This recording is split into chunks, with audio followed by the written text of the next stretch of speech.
Good evening and welcome to the 7 o'clock English news from the Sultan of Oman Television. First, the headlines.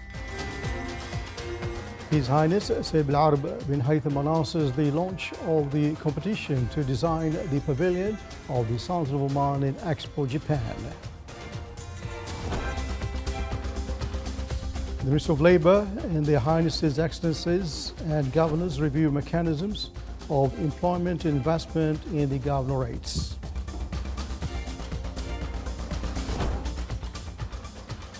And the Environment Authority signs 3 agreements with OQ Group to finance initiatives to preserve the environment.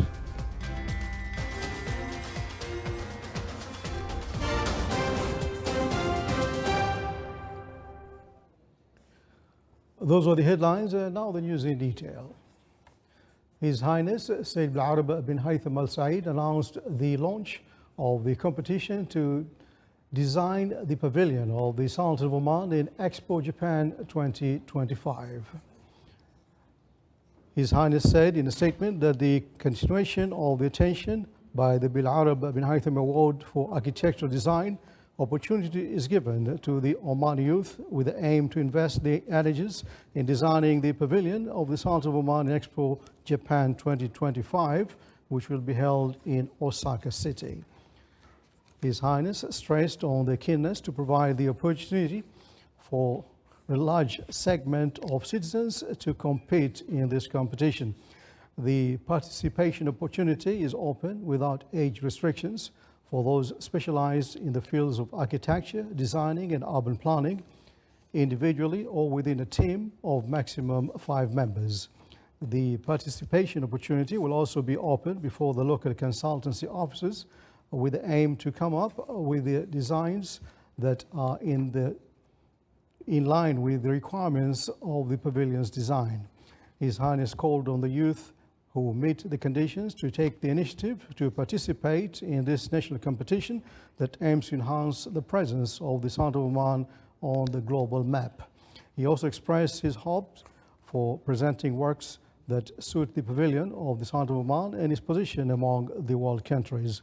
The Al-Arab bin Haytham Award for Architectural Design prepared a directory about this competition, which includes the rules and standards that must be followed to participate in Expo 2025 in accordance with a specified time frame, where the competition was launched today and the results will be announced during the upcoming February.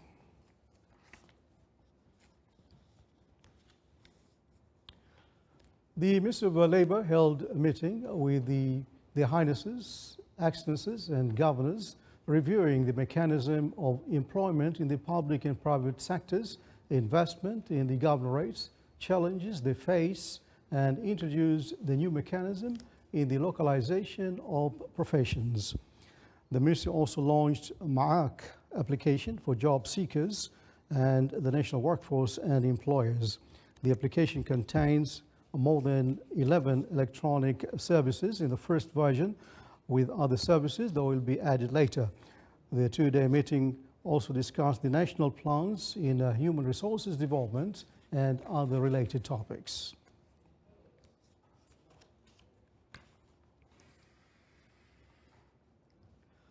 On the sidelines of this meeting, His Excellency Mohammed bin Saeed Bawin, Minister of Labour, stated that the ministry worked on the target of offering 35,000 job opportunities in public and private sectors during 2022, in which the targeted percentage was achieved with surplus. On a similar note, His Excellency the Minister also added in a statement to Oman News Agency that the number of new joiners to the labour market in the private sector has exceeded 20,000. His Excellency also pointed out that those who benefited from job security utility during 2022 rose to around 3,000 when compared to 2021.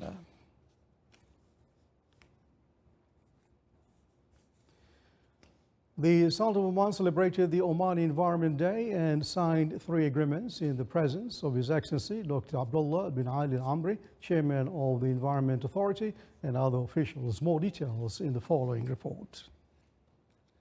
The Sultanate of Oman celebrates the Omani Environment Day, which falls on the 8th of January every year, as an affirmation of continuing efforts to protect the environment and preserve its resources. Environmental sustainability is based on the objective of Oman Vision 2040, where the Sultanate of Oman attached great importance and exert efforts to ensure the sustainability of its natural resources and preserves its gains. The Environment Authority opens a new year recalling the environmental projects that have been implemented in various governorates of the Sultanate of Oman. On this occasion, the Environment Authority held a press conference which it reviewed the environmental projects undertaken in the past and the most prominent environmental achievements, projects and initiatives based on numbers and the percentage of achievement, as well as the Environmental Performance Index of the Sultanate of Oman. In the 8th of January, which is the Environmental Day of Sultanate of Oman, we are continuing our efforts in order to improve the habitats and the environmental sectors, either the biodiversity or vegetation or climate change, in order to achieve the highest possible level of the performance. And also in this moment, I would like to express my thanks to all the staff of Environment Authority and also to everybody, individual in this country, responding to the call of the nature and environment and providing any efforts to protect the environment, either in the local societies, private sectors, or public institutions. Prior to the ceremony, the Environment Authority signed 3 agreements with the Global Integrated Energy Group, OQ, to fund environmental conservation initiatives. The first agreement relates to establishments of the OQ Green Initiative projects to increase the green area by planting 250,000 trees as part of the national initiatives to plant 10 million trees, which was launched on January 8, 2020. The second agreement is to support Al Salil Natural Park, while the third agreement is to support the initial response unit to oil pollution incidents in Musandam governorates. Today we have actually signed 3 agreements with OQ, all of them in the main core business of the authority, in order to improve the infrastructure of As-Salil protection zone, and also to provide the necessary tools for protecting the marine environment in Musandam, and also to continue the efforts of 10 million native trees in the Sultanate of Oman.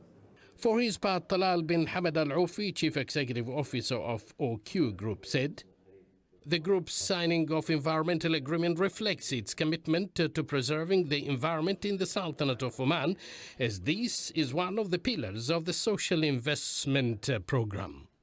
Celebrating Oman Environment Day embodies the Sultanate of Oman efforts in conserving the environment with the partnership between the public sector, private sector, and civil society organizations. Abdullah bin Ahmed Al-Rubi'i, Sultanate of Oman Television, Muscat.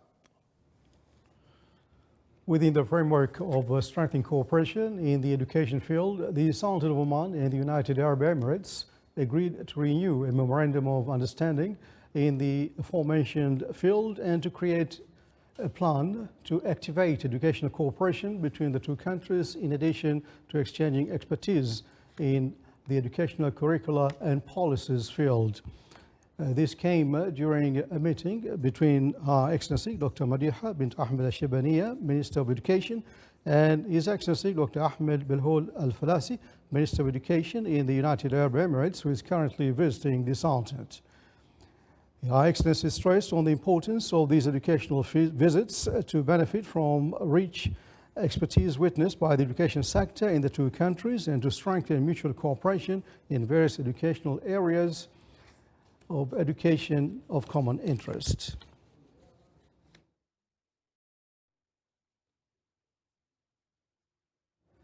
The value of real estate trading in the Sultanate of Oman during the period from January to November of last year exceeded 2,300 million Omani riyals, decreasing by more than 2% compared to the same period in 2021. The National Center for Statistics and Information stated that the fees collected by all legal actions amounted to 57,700,000 Omani riyals, while the number of properties issued amounted to more than 216,000 properties.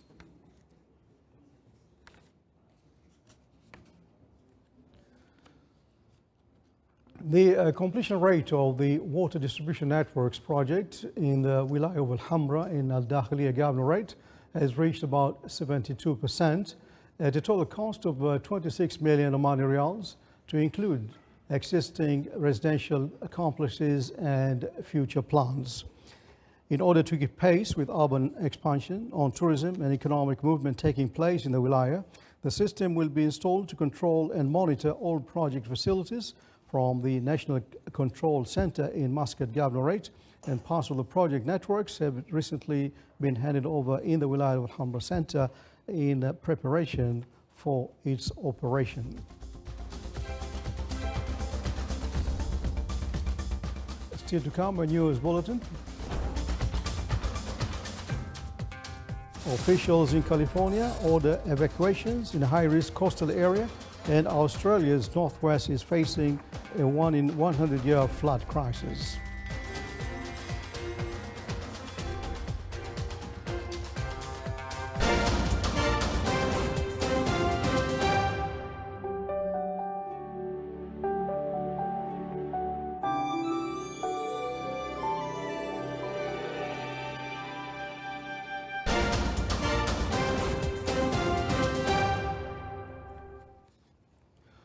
Welcome back to the news on the Sultan of Oman television.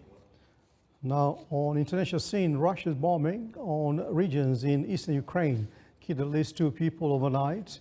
Local officials said today after Moscow ended a self-declared Christmas ceasefire and vowed to push on the combat until it reaches a victory over its neighbor.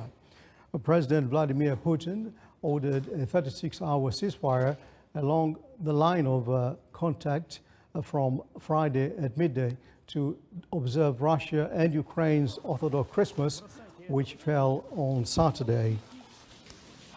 Ukraine rejected the truce, and the General Staff of Ukraine's armed forces said Russian troops had shelled dozens of positions and settlements along the front line yesterday. The Kremlin said Moscow will press ahead with what it calls a special military operation in Ukraine, an invasion that is launched on February 24th and that Kiev and its Western allies call an unprovoked aggression to grab land. Ukraine officials reported blasts in regions that make up the broader Donbas region, the war's front line, where fighting has been raging for months. Pavlo Krivolenko, governor of Donetsk, said that there were 9 missile strikes from the region overnight, including 7 on the battered city of Kramatorsk. Shellfire echoed yesterday around the near-deserted streets of Bakhmut and eastern cities that currently the focus of the most intense fighting. Ukraine President Volodymyr Zelensky yesterday said the Russian military was continuing to strike Ukrainian positions despite the declared ceasefire. Ukrainian officials denounced the unilateral 36-hour pause as a ploy and said it appeared to have been ignored by some of Moscow's forces pressing ahead with the nearby or nearly 11-month fighting. Ukrainian officials reported Russian shelling attacks in Dnipropetrovsk and Zaporizhzhia region yesterday. Russia's defense ministry instead yesterday that its forces along the 1,100-kilometer front line were observing the Kremlin-ordered truce that returned fire when attacked. Zelensky yesterday also talked about sanctions list prepared by the National Security and Defense Council against everyone whose voice sounds in unison with the roar of Russian artillery.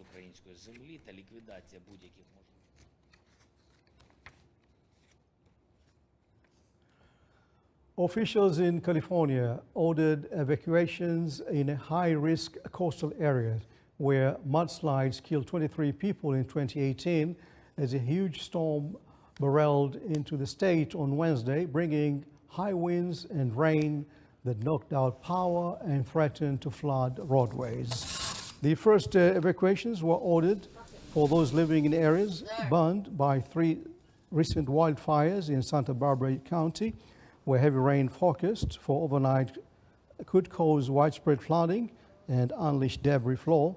A spokesperson in the county's Emergency Operations Center estimated the number of people under evacuation orders to be in the hundreds. California declared a state of emergency to allow for a quick response and to aid in cleanup from another powerful storm that hit just days earlier. The new storm left over 76,000 people in San Francisco Bay Area and 19,000 more along the Central Coast without power. Dozens of flights out of San Francisco were canceled, and officials warned people throughout Northern California to stay off the roads. The storm, which brought howling winds in Northern California to Wednesday, is one of 3 of so-called atmospheric river storms in the last week to reach the drought-stricken state that was forecast to drop up into 10 inches of rain, and an area where the hills have already been saturated over the past month.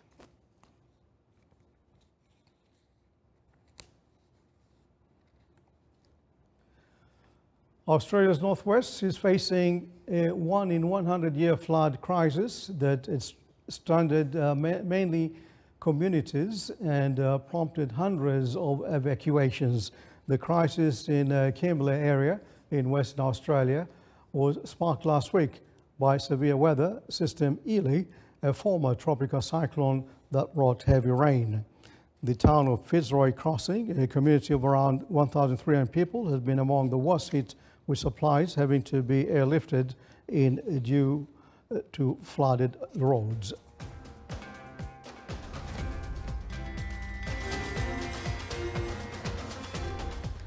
This is the Sound of Oman television. Before we enter tonight's bulletin, here are the main points once again. His Highness Sayyid Bulletin bin Haytham announced the launch of the competition to design the pavilion of the Sultan of Oman in Expo Japan. The Minister of Labour and Their Highnesses, Excellencies and Governors review mechanisms of employment and investment in the governorates.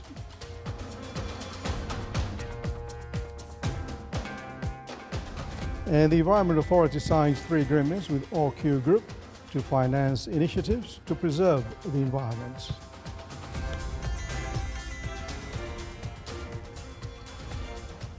And with that, we come to the end of tonight's news bulletin. From all of us here in the newsroom and the studios, take care. Good night.